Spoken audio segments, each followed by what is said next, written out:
Friend CKD stock market news channel में आप सभी का स्वागत करता हूं। और किन्हीं व्यस्तता के कारण काफ़ी दिनों से वीडियो रेगुलरली नहीं आ रहे थे, पर फिर भी 10-15 दिनों में मैंने अपडेट करने की कोशिश करी थी। कई बार मैंने कम्युनिटी पोस्ट के कारण आपको अपडेट देने की चेष्टा करी थी।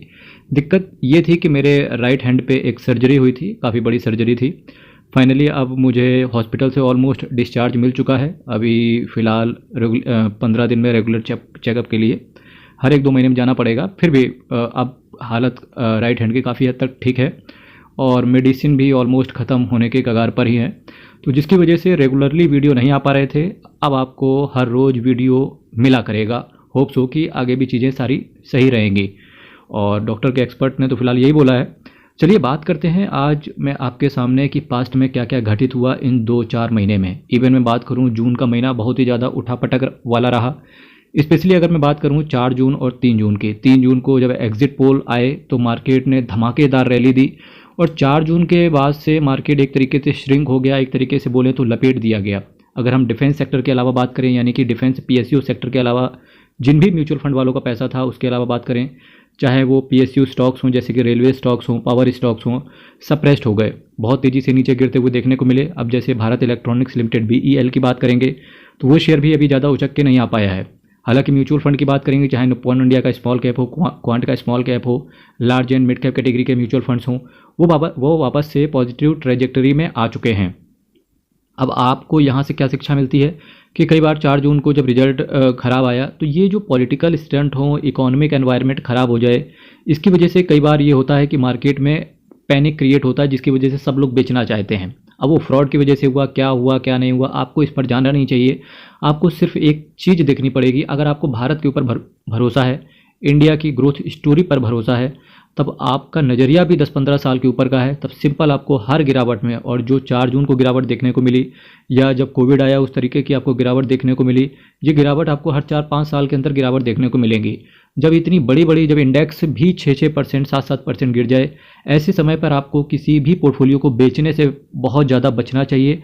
और जो लोग आपको बेचने के लिए बोलें उनसे भी थोड़ा सा डिस्टेंस बना के रखें और कोशिश करें कि अगर आपके पास पैसा डिप्लॉय करने के लिए है तो SIP के माध्यम से थोड़ा पैसा डिप्लॉय करते चले जाएं।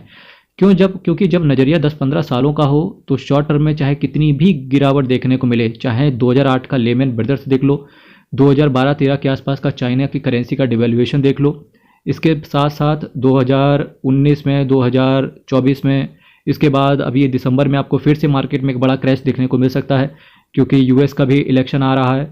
तो जिसकी वजह से आपको बहुत ज़्यादा मार्केट में उथल पुथल देखने को मिलेगी और आपको इससे डरना नहीं है, तो बने रहना है। फिर भी कई बार इन्वेस्टर्स को डर लगता है, इसीलिए बोलते हैं कि आपको हर चीज़ से पहले एक बार फाइनेंशियल एडवाइजर से आपको जरूर पूछना चाहिए, क्योंकि उससे ये होता है कि आपका रिस्क एपेटाइट क्या है। अब 4 जून को इन्वेस्टर्स का रिस्क एपेटाइट पता चल गया होगा। जो लोग बेच के गए उनका रिस्क एपेटाइट कम था, या large and mid cap category के म्यूचुअल फंड्स को उन्हें सेलेक्ट करना था। जो लोग नहीं बेच के गए उनके लिए स्मॉल कैप कैटेगरी के म्यूचुअल फंड्स भी सही रहे। इसी सीरीज़ में बात करते हैं कि बहुत ज़्यादा सेफ समझे जाने वाले कौन से म्यूचुअल फंड्स ऐसे हैं। इसमें सबसे पहला नाम आता है SBI small cap mutual fund. SBI का नाम से वैसे भी ट्रस्ट जागता है लोगों का। हालांकि स्मॉल कैप कैटेगरी में लोग बोलेंगे रिस्क है, पर इस म्यूचुअल फंड ये कम रिस्क के साथ चलता है। वो कैसे चलता है बात करेंगे। 28,375 करोड़ का इसका असेट साइज है, 0.66% का इसका एक्सपेंस रेशियो है, जो कि बहुत छोटा है। साथ ही साथ अगर मैं यहाँ से बात करने की चेष्टा करूँ तो ये देखिए निफ्टी 50 यानी कि लार्ज कैप के अंदर 5.60% का, अगर 100% पोर्टफोलियो को डिवाइड की बात करें तो 5-5.5% के आसपास इन्होंने लार्ज कैप के अंदर यानी कि इंडेक्स के अंदर पैसा डिप्लॉय करके रखा हुआ है।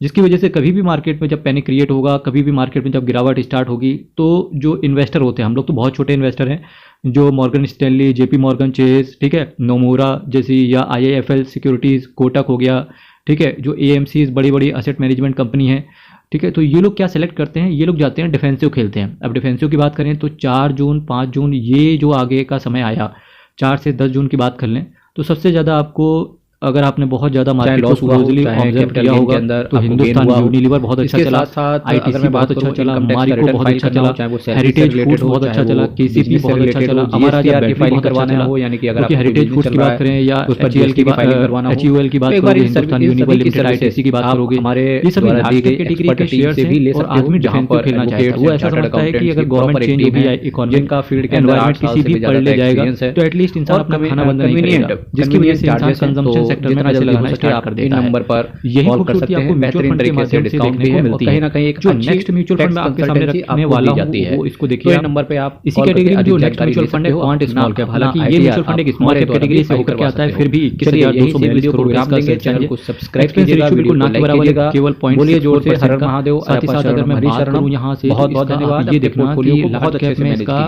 परसेंटेज कितना इन्होंने एलोकेट करके रखा हुआ है। तो देखिए फाइनेंशियल में इन्होंने 23% डाला है, एनर्जी के अंदर 13%।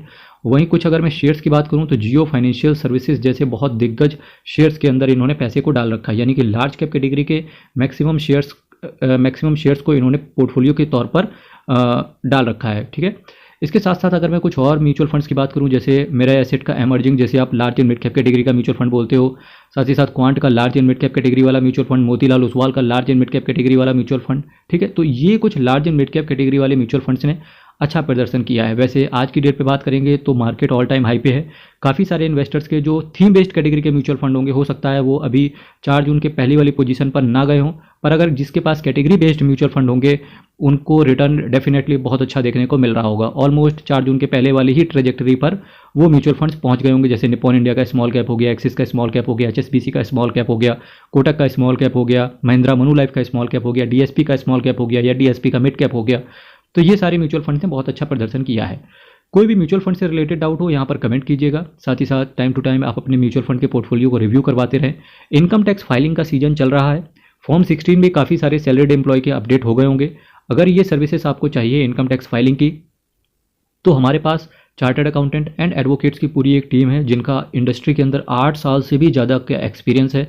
तो आप ये इनकम टैक्स की सर्विसेज हमारे द्वारा भी ले सकते हो। अधिक जानकारी के लिए ये जो आपके सामने 2 नंबर रिफ्लेक्ट हो रहे हैं, इन पर आप व्हाट्सएप करके अधिक जानकारी प्राप्त कर सकते हो। मेरे मित्र, चैनल को सब्सक्राइब कीजिएगा, वीडियो को लाइक कीजिएगा। हर हर महादेव, अयप्पा शरणम, हरि शरणम। बहुत बहुत